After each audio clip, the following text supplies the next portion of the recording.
आवाज़ India TV में आपका स्वागत है। और इस वक्त हम यूपी में हैं, बस्ती में। और बस्ती में इस वक्त हमारे साथ यहाँ के एक बहुत ही संवेदनशील इंसान हैं, डॉक्टर बीके वर्मा जी। डॉक्टर बीके वर्मा जी के बारे में कहा जाता है यहाँ पे कि वो बहुत नेक इंसान हैं, बहुत नेकी कमाते हैं। और अब तक जो है अपने लाइफ स्पैन में इन्होंने 65 लाख मरीजों को जो है चेक किया है, और ये अपने आप में एक रिकॉर्ड है। और इनके बारे में ये कहा जाता है कि जो भी इनके द्वार पे जाए वो कभी खाली हाथ नहीं लौटता। कोई फीस नहीं, किसी तरह का कोई चार्ज नहीं, सिर्फ सेवा भाव, समर्पण भाव इंसानों के प्रति, इंसानियत के प्रति वो रखते हैं। सर, आप हमारे बीच में, इसके लिए आपका बहुत बहुत स्वागत है। ये जो आपके मन में करुणा जागी, संवेदनशीलता जागी, और आपको लगा कि यहाँ पे जो लोग हैं, इन लोगों के लिए मैंने कुछ करना चाहिए जीवन में, ये कैसे आपके मन में आया? देखिए, मैं गरीब परिवार से रहा, मध्यवर्गीय किसान परिवार से रहा। तो शुरू से जब मैं पढ़ लिख करके आया मेडिकल डिग्री लेने के बाद, तो ये देखा कि जो अच्छे चिकित्सक होते हैं वो शहर की तरफ भागते हैं। तो ग्रामीण अंचल में मैंने अपना क्लिनिक खोला कि यहाँ के सेवा जो गरीब जनता है वो फीस नहीं दे सकती है शहर में जा करके। तो मैंने ये निःशुल्क मैंने अपना व्रत लिया कि मैं आजीवन निःशुल्क ही मरीज देखूंगा, कोई चार्ज नहीं लूँगा। तो आज तो 26 जनवरी 1989 को मेरा क्लिनिक का शुरुआत हुआ था, और आज लगभग 34 साल हो गए। 34 सालों में लगभग मैंने 65 लाख मरीजों का निःशुल्क उपचार परामर्श दिया है। केवल दवा का न्यूनतम फीस लिया जाता है हमारे यहाँ। और मेरा अस्पताल 150 बेड का हॉस्पिटल है, और वो बस्ती जनपद का प्रथम 150 बेड का है, और कोई अस्पताल नहीं है, जो कि वहाँ सारी व्यवस्थाएं निःशुल्क हैं, कोई चार्ज नहीं लिया जाता हमारे यहाँ। ICU का भी 100 रुपये पर डे है, और अगर ऑक्सीजन जरूरत पड़ती है तो 100 रुपये घंटा मात्र लिया जाता है।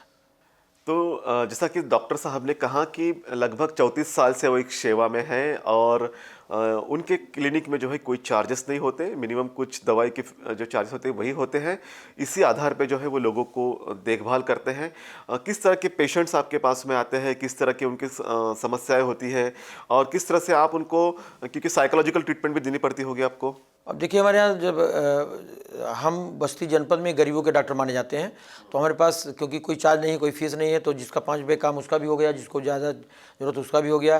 और हमारे अस्पताल में सारी फैसिलिटी है, अल्ट्रासाउंड है, एक्सरे है, पैथोलॉजी है, ऑपरेशन छोटे बड़े सब होते हैं, सब न्यूनतम चार्ज पे होते हैं। तो हमारे यहाँ और डॉक्टर भी 53 का स्टाफ का है, डॉक्टरों का पूरा जितने भी स्टाफ हैं, तो वो सारे लोग इसी मेरे ही जो बताए हुए जैसा कहते हैं वैसा करते हैं वो लोग, और सबका न्यूनतम चार्ज आता है। तो मेरे कहने मतलब है कि वहाँ कोई दिक्कत नहीं होती मरीजों को। और मरीज आते हैं ये जान करके कि मैं जा रहा हूँ डॉक्टर बीके वर्मा से, संपर्क करने में कोई दिक्कत नहीं होती। दूसरे यहाँ है कि आप फीस देने के बाद भी 2 मिनट से ज़्यादा नहीं बात कर पाते, और मेरे यहाँ खुल के बात कीजिए, जो भी हो अच्छा रहता है। डॉक्टर साहब, आप पेशेंट्स को तो देखते हैं, उनकी सेवा करते हैं, उनके बारे में आप बिल्कुल जितना हो सके उतना काम करते हैं, लेकिन इसके बाद भी आप समाज सेवा भी करते हैं। अब जैसा ठंडी का समय है तो आपने निःशुल्क कंबल भी बांटे हैं, तो ये कैसे संभव हो पाता है आपके लिए? ये देखिए, मेरा विद्यालय है और अस्पताल भी है, तो जिसे दवा जो हम परचेज करते हैं वो मैं डायरेक्ट कंपनी से लेता हूँ।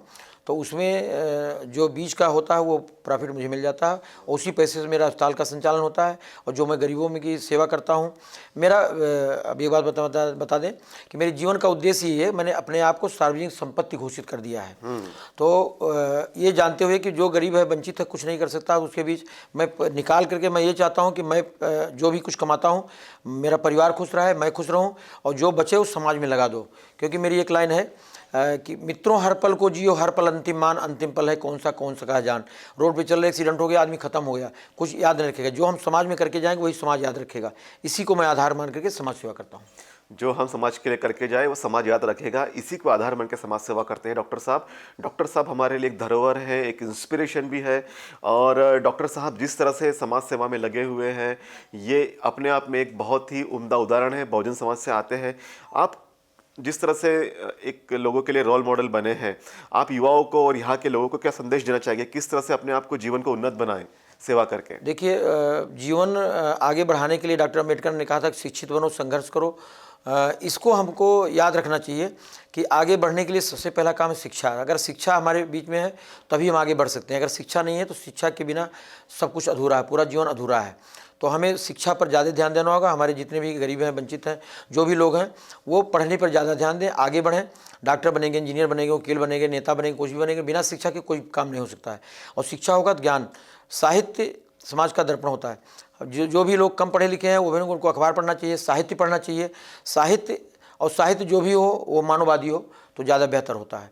हम अंधविश्वास से हटें, क्योंकि विज्ञान की तरफ अगर बढ़ेंगे तो विज्ञान से ही जैसे कि संविधान में लिखा है कि विज्ञान के द्वारा ही देश चलता है, वही मेरा संविधान है, वही मेरा शास्त्र है। अगर हम उस पर चलेंगे तो हम आगे बढ़ेंगे।